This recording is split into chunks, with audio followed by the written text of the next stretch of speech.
चलिए ईटीएफ और mutual fund के बीच हर एक एस्पेक्ट को डिटेल में समझते हैं ताकि आपके लिए समझना और डिसीजन लेना और आसान हो जाए। एक, कॉस्ट खर्च। ETF expense ratio. ईटीएफ्स का एनुअल मेंटेनेंस चार्ज, जिसे एक्सपेंस रेशियो कहते हैं, म्यूचुअल फंड्स के कंपैरिजन में काफी कम होता है। एग्जाम्पल, निफ्टी 50 इंडेक्स ईटीएफ का एक्सपेंस रेशियो 0.1% या कम हो सकता है। No entry exit load. ETF में कोई एंट्री या एग्जिट लोड नहीं लगता। आप बस ब्रोकरेज चार्जेस देते हैं जो स्टॉक परचेज के तरह होते हैं। Cost efficiency. अगर आप फ्रीक्वेंट ट्रेडिंग नहीं करते तो ईटीएफ लो कॉस्ट ऑप्शन बन जाता है। Mutual fund expense ratio. Mutual funds का एक्सपेंस रेशियो ज्यादा होता है, स्पेशली एक्टिव फंड्स का।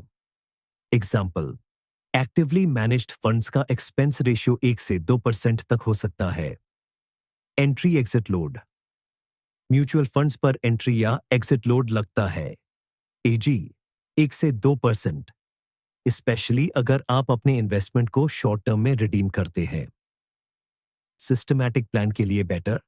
Mutual funds systematic investment plans SIPs के लिए कन्वीनियंट होते हैं।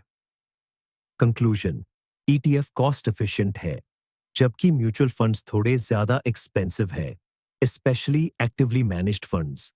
तो वैसे जो ट्रेडिंग, खरीदा और बेचा। ईटीएफ स्टॉक जैसा।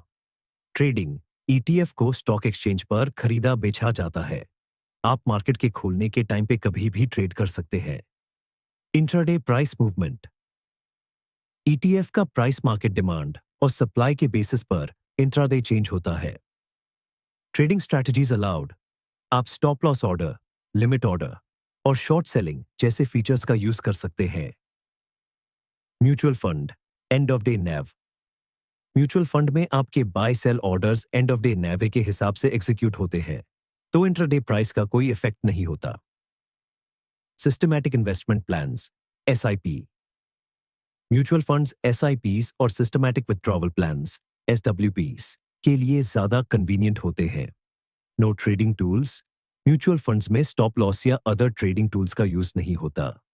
कंक्लूजन, अगर आपको इंट्राडे ट्रेडिंग फ्लेक्सिबिलिटी चाहिए तो ईटीएफ बेस्ट है, लेकिन अगर आप सिस्टमैटिक और डिसिप्लिन्ड इन्वेस्टिंग करते हैं तो म्यूचुअल फंड्स ज्यादा सूटेबल हैं। 3, टैक्स एफिशिएंसी, टैक्स बचाना। ETF tax friendly. ईटीएफ्स में इन काइंड रिडेम्पशन प्रोसेस होता है जो फंड को कैपिटल गेन्स डिस्ट्रीब्यूशन से बचा लेता है। आप तभी टैक्स पे करते हैं जब आप अपना ईटीएफ बेचते हैं। Long term capital gains LTCG. Equity ETFs पर 10% एलटीसीजी टैक्स तभी लगता है जब 1 लाख से ज्यादा प्रॉफिट हो और अगर इन्वेस्टमेंट पीरियड 1 साल से ज्यादा का है। No frequent distributions.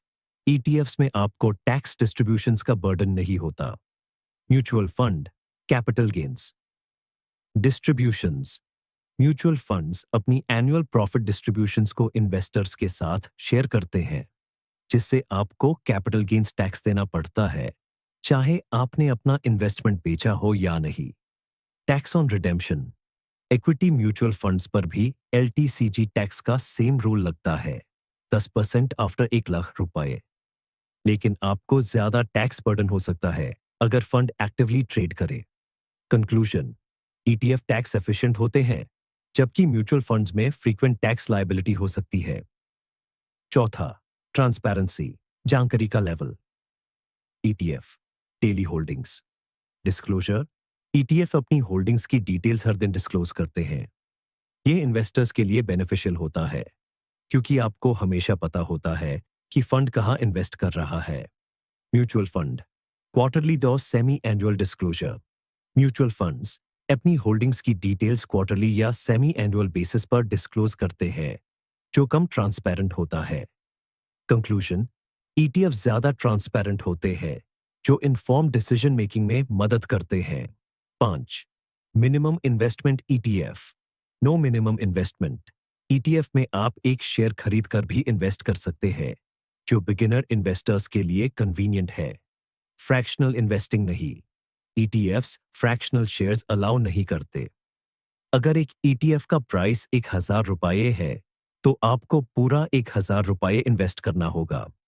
Mutual fund minimum investment mutual funds में अक्सर औस 500 से औस 5000 का मिनिमम इन्वेस्टमेंट रिक्वायरमेंट होता है, जो नए इन्वेस्टर्स के लिए एक हर्डल बन सकता है। SIPs अलाउड म्यूचुअल फंड्स में SIP करने की फ्लेक्सिबिलिटी होती है, जो स्मॉल इन्वेस्टर्स के लिए बेनिफिशियल है। कंक्लूजन ETF बिगिनर्स के लिए एक्सेसिबल होते हैं, जबकि म्यूचुअल फंड्स SIP इन्वेस्टर्स के लिए बेटर होते हैं।